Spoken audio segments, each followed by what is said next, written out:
cari detektifan Anda dengan info 14.2026 dari kelas PA. Nah, kali ini saya akan mempresentasikan tugas LKM 1 yaitu rancangan dan implementasi REST API yang terhubung ke database. Nah, untuk tema yang saya pilih atau domain yang saya pilih itu manajemen data Pokemon. Nah, alasannya kenapa saya pilih tema ini itu karena tiga. Pertama itu karena data Pokemon tuh relasinya jelas, terus juga kayak ada tipe, terus ada Pokemon sendiri, terus ada moveset atau gerakannya sekaligus gitu. Terus juga cocok banget untuk ngedemonstrasiin relasi antar kabel, antar batu.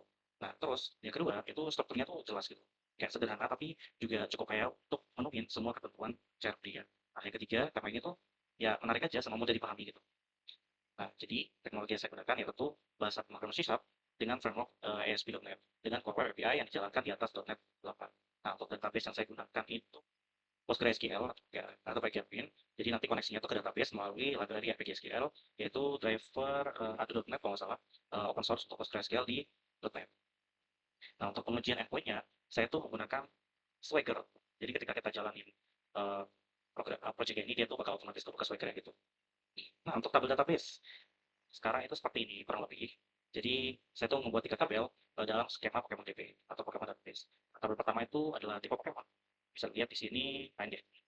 Tipe Pokemon ada ID type, nama type, keterangan, terus dia tuh create-nya kapan, terus update-nya kapan. Nah, terus tabel yang kedua itu ada Pokemon sendiri. Jadi ada ID Pokemon namanya, terus ada ID type-nya yang relasi ke sini, terus ada levelnya juga, SP, terus dia untuk kapan, semua update kapan. Terus dia itu juga constraint untuk foreign key-nya itu ke Pokemon type. Gitu. Terus yang ketiga itu ada Pokemon Pokemon moveset-nya. Jadi dia itu ada ID move, ID Pokemon, mereka relasi, terus juga ada nama move-nya, power-nya, terus grand rate, semua data sama seperti dua tabel lainnya.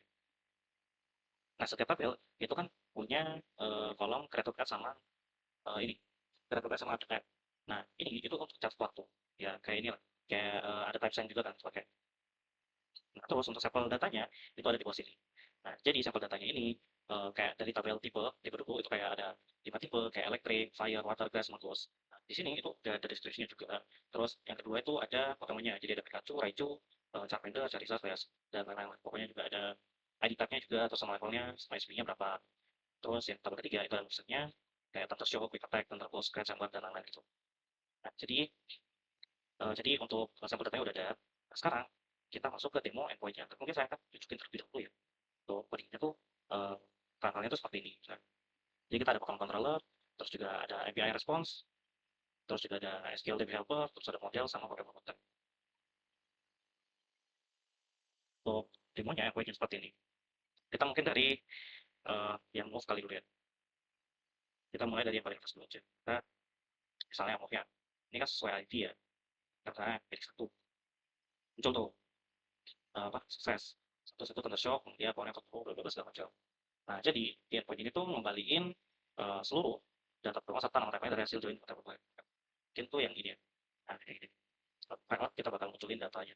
Data yang sudah dijoin untuk tabel-tabelnya seperti tadi Pokemonnya, terus juga ada setnya, terus juga ada tipe Pokemonnya kayak gitu. Dan kita bisa melihat sini secara lengkap ada 5 ya, ada 5 Pokemon. Masing-masing udah punya tipenya sendiri, terus juga udah ada secara sama update-nya tuh kapan gitu. Nah, terus yang get by ID. Nah, get by ID ini sini ini ya, ada dua. Di sini kan sama sini. Di pusat seperti kita bisa lihat, di sini tadi udah kita coba, itu dia muncul. Nah, terus kalau yang untuk Pokemon sama saat pengen buat dia muncul yang kedua tuh ID Pokemon dua, yang Raichu misalnya kalau pengen tiga dia juga muncul saat pengen tuh, tapi misal kalau kita yang 9 kan ada kan, itu bakal segini kayak error Pokemon tidak ditemukan gitu. Nah, terus untuk pos yang nambah, itu ada dua juga yang Pokemon pos kita misalnya kita kan pengen nambah ya, kita kasih kita kita pengen nambahin move misalnya apa, select tower misalnya pengen 120 lah kuat gitu kan, execute berhasil. Nah, sekarang ketika kita coba nyari, maka kita lihat apakah ada, ternyata ada tuh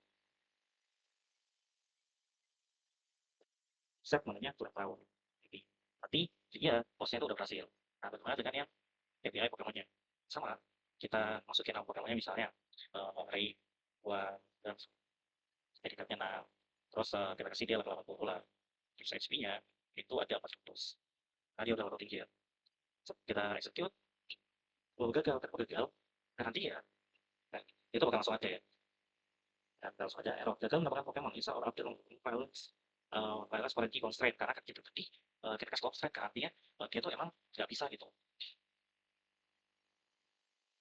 Terus kita yang sekarang ke put update kita adalah nanti aja lah ya.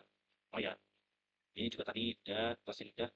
Nah, oke sekarang kita coba kita mau wah Pokemon pertama tadi Pokemon pertama tuh skill Pokemon yang kali di satu itu Pikachu. Kita ganti namanya jadi Pichu. Dia ininya tetap satu. Levelnya kita kasih 10. SP-nya kita kasih Lusal 50 deh. Skill sukses tuh berhasil. Nah, coba kita coba lagi. Skill. Nah, sekarang dia udah bisa lihat tuh itu tuh udah berubah kan dari Pichu, dari namanya dari Pikachu jadi Pichu gitu. Terus juga ada yang delete. Nah, sekarang kita ke delete nih. Tapi kita coba delete dari yang jadi dulu. Right. Nah, ID Pokemonnya kita coba hapus yang 5. Untuk yang move itu kan ada tadi apa ya?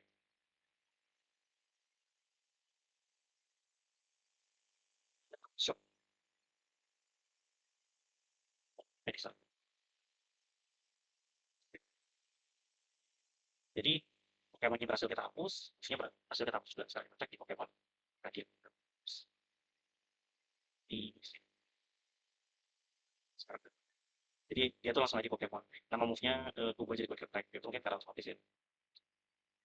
Gitu. Terus kita juga bisa untuk get type yang udah kita coba juga tadi. Terus juga get mouse. Nah, ini juga kita coba, put juga kita udah coba. Untuk skenario error-nya itu tadi yang untuk ini nih, yang ini di sini.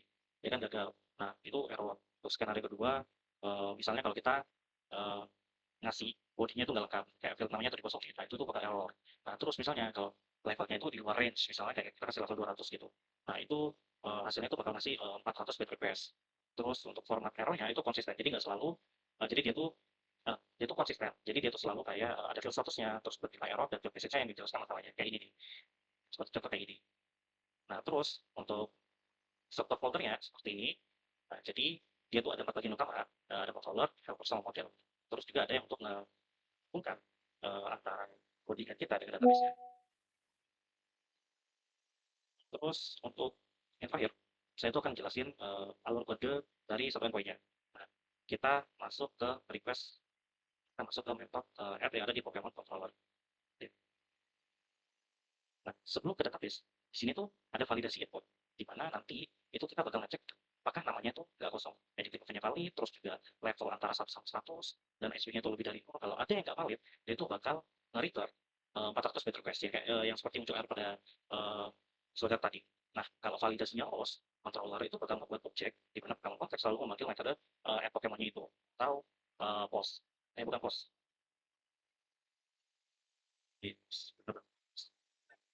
Mana nanti itu bakal menggunakan tanda kayak A yang kayak email itu, cuma namanya parameternya kayak nama, ID tag, dan seterusnya. Ini tuh penting sih kayak untuk mencegah SQL injection.